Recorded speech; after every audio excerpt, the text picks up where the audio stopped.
से टूट जाए वो पत्ते नहीं है हम, शाखों से टूट जाए वो पत्ते नहीं है हम, आंधी से कोई कह दे कि औकात में रहे। इसी के साथ अस्सलाम वालेकुम रहमतुल्लाहि व इकोनॉमिक कंडीशन कगार पर है, लेकिन इनके अयाशों में कोई कमी नहीं है। बहुत हो चुकी भारत के खर्चे पर विदेश यात्राएं, टैक्स पेयर के खर्चे पर विदेश यात्राएं। अरे आपका क्या है? आप तो कहते हैं कि मैं फकीर हूं, झोला लेकर चला जाऊंगा। अन्य हिंदुस्तानियों का क्या होगा?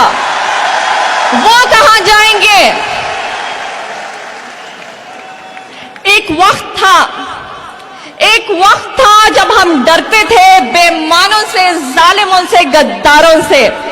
हिफाजत की क्या उम्मीद करें उन हुक्मरानों से जब अपना घर लुट रहा है अपने ही चौकीदारों से।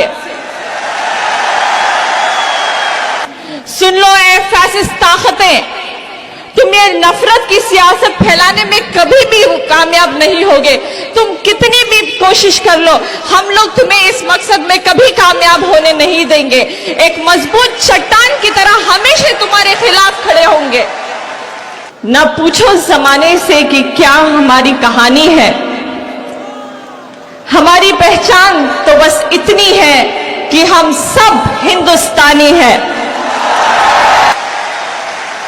अरे खौफ कीजिए उन मजलूमों की हाय से, कहीं खुदरत का कहर तुम पर ना बरस पड़े। और अब तो लगता है कि खुदरत का कहर बरसना शुरू हो चुका है। जीडीपी 8% से लेकर 5% हो चुकी है। ऑटोमोबाइल कंपनीज बंद हो रही है, व्यापारियां सड़क पर आ चुकी है। और एक सर्वे रिपोर्ट के हिसाब से अनएम्प्लॉयमेंट 35 साल से सबसे ज्यादा है। और एशियन करेंसी में तो हमारा वर्स्ट परफॉर्मेंस रहा है। यहां तक कि आम आदमियों को 2 वक्त का खाना खाना भी बहुत मुश्किल हो चुका है। जिस देश की अर्थव्यवस्था यानी कि आज हिंदुस्तान की हालत बहुत ज्यादा पस्त है, लेकिन जनाब कहने से नहीं थकते कि सब कुछ ठीक है। शायद मोदी जी का स्पीच का पेपर जो है बदल गया था कि वो ह्यूस्टन में जाकर यूनिटी और डाइवर्सिटी के हक के एग्जाम्पल्स देकर कह रहे थे कि सब कुछ ठीक है हिंदुस्तान में। अरे कहना आसान है कि सब कुछ ठीक है, लेकिन हकीकत कुछ और है। और हकीकत जानने के लिए मोदी जी आपको अपने विदेशी दौरे छोड़कर अपने मुल्क हिंदुस्तान में वक्त बिताना चाहिए।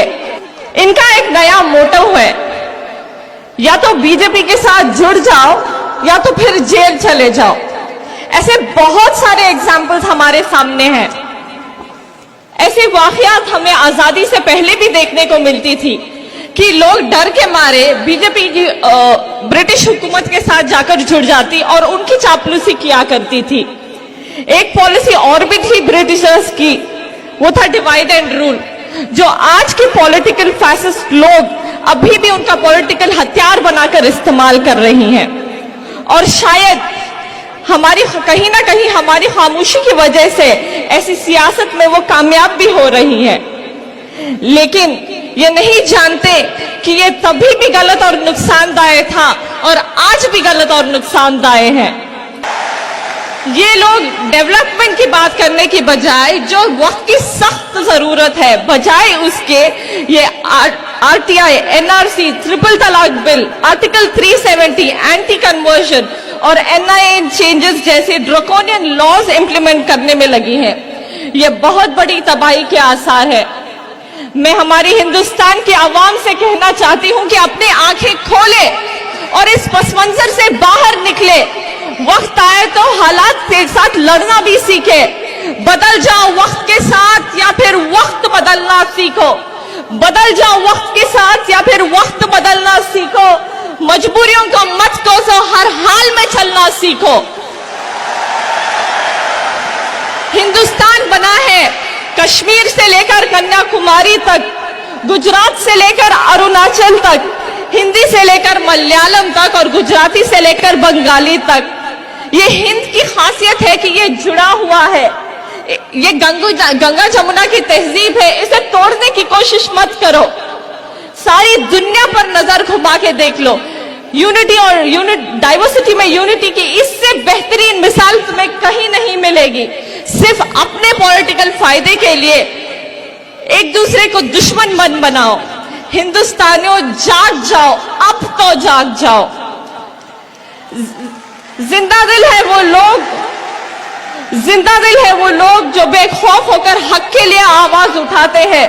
जो लोग चोर है, करप्ट है, जेल जाने की डर से बीजेपी में जाकर जुड़ जाते हैं। याद रहते हैं वो लोग जो मरकर भी अपनी छाप छोड़ जाते हैं, जैसे कि टिप्पू, गौरी और करकरे। बेइज्जत है वो लोग जो जिंदा रहकर भी जिल्लत में मिल जाते हैं। मैं ऐसे लोगों का नाम लेना भी गवारा नहीं समझती। ऐसे सूरत हाल में मैं सलाम करना चाहती हूं पॉपुलर फ्रंट ऑफ इंडिया का, जो डेमोक्रेसी और सेक्युलरिज्म का झंडा पकड़कर आज भी हक के लिए डट कर खड़ा है। और उनका साथ देने के लिए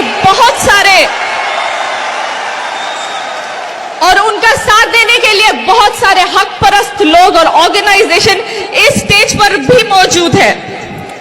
हिंदुस्तान वीर योद्धा की टोली के नाम से जाना जाता था, टीपू सुल्तान, भगत सिंह, झांसी की रानी। लेकिन हिंदुस्तान आज भगोड़े, रेपिस्ट, फैसिस्ट, लिंचिंग करने वालों के नाम से जाना जा रहा है। सोने की चिड़िया आज मजलूमों का पिंजरा बन रहा है। ऐसे बहुत से ड्रैकोनियन लॉज उन्होंने हाल ही में लागू किए हैं। उनमें से एक है जिसे वो कहते हैं मुस्लिम वुमेन बिल। इस मुस्लिम वुमेन बिल के तहत उन्होंने ट्रिपल तलाक बिल को लागू कर दिया। उन्होंने हमारी बुनियादी हुकूक के अंदर मुदाखिलत की है, जिससे कोई भी मुसलमान खवातीन को इस बिल के तहत इंसाफ या कोई भी फायदा नहीं होगा, सिर्फ और सिर्फ नुकसान होगा। अरे मैं पूछना चाहती हूँ ये हुकूमत से, अगर से वाकई में आपको हमारे मुसलमान खवातीन के हुकूक, उनके हक, उनके डेवलपमेंट के बारे में सोचना है, आइए ना, ऐसे बहुत सारे मसले हैं जिसको तवज्जो देना बहुत ज्यादा जरूरी है, जैसे कि एजुकेशन, अनएम्प्लॉयमेंट, रेप केसेस जो औरतों और बच्चों पर लगातार बढ़ रही है। इन तमाम चीजों के ऊपर तवज्जो दे। लेकिन हमारे मुल्क में तो उल्टा ही हो रहा है। रेपिस्ट को इज्जत दी जाती है, यहां तक कि उनके हक में नारे तक लगाए जाते हैं। उनका एक बहुत मशहूर नारा था जिससे उन्होंने शुरुआत की थी, बेटी बचाओ। सुना था आप लोगों ने? बेटी बचाओ का नारा सही ही कहा था, बेटी बचाओ, सिर्फ हम लोग समझ नहीं पाए। उन्होंने कहा था बेटी बचाओ उनके विधायकों से, लेकिन हम बेवकूफ समझ बैठे कि ये हमारी बेटियों की हिफाजत करेंगे। ये किस तरफ हम लोग बढ़ रहे हैं? क्या अन्य समाज भी मोदी भक्तों की तरह अंधा हो चुका है? जो कम्युनलिज्म के बादल हिंदुस्तान में छाए हैं वो बहुत ज्यादा डेंजरस है। अगर हम इस हालात में सही और गलत, हक और नाहक को नहीं पहचानेंगे तो आज जो मौजूदा हालात खराब है, आने वाले दिनों में वो हालात बहुत खतरनाक बनने वाले हैं। सिर्फ सोचने और पहचानने से काम नहीं चलेगा। हमें हिंदुस्तान की कॉन्स्टिट्यूशन ने ये आज़ादी दी है और ये हक दिया है कि हमारे डेमोक्रेटिक तरीके से एकजुट होकर इसके खिलाफ आवाज उठाए। मैं बस इस उम्मीद के साथ अपनी बात को मुकम्मल करना चाहूंगी कि मेरे सामने बैठे हुए तमाम हक परस्त लोग और जहां कहीं भी लोग ये पैगाम को सुन रहे हैं, कहीं ना कहीं उनके दिलों में आज भी डेमोक्रेसी और कॉन्स्टिट्यूशन पर यकीन है और उसको बचाने के लिए वो जितनी भी हद तक जा सकते हैं वो जाने की कोशिश करेंगे। और जो लोग और पॉपुलर फ्रंट ऑफ इंडिया जैसे तंजीमें जो हक को हक बोलने का दम रखती है, उनके साथ हम लोग हमेशा खड़े होंगे। नेशनल वुमेन्स फ्रंट और उन जैसी बहुत सारी तंजीमें हैं जो उनका साथ देगी, क्योंकि हम लोग यहाँ मौजूद है हालात बदलने, और मरते दम तक हम लोग ये कोशिश करेंगे कि हमारे हालातों में तब्दीली आए। ये तो आती जाती हुकूमतें हैं, इन लोगों से क्या डरना, बस दिल में यकीन और जज्बा होना चाहिए। हम लोग हर मुश्किल को पार कर जाएंगे। बस एक आखिरी बात कहना चाहूंगी, शाखों से टूट जाए वो पत्ते नहीं है शाखों से टूट जाए वो पत्ते नहीं है हम, आंधी से कोई कह दे कि औकात में रहे। इसी के साथ अस्सलाम।